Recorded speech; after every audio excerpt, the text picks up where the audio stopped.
ইনশাল্লাহ আমরা বহু আশা করেছিলাম যে 2024-এ ঢাকা 13 আসনের এমপি থাকবে শফিকুল ইসলাম সেন্টু ভাই।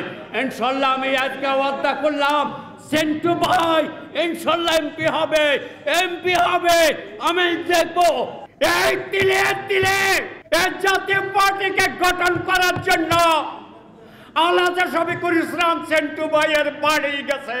90-এর শেষে পদত্যাগ করার পরে এই শেষ সাহেবের কর্মীদের ঘর বাড়ি সব চলে গেছে জেলখানায় এবং আগুনে।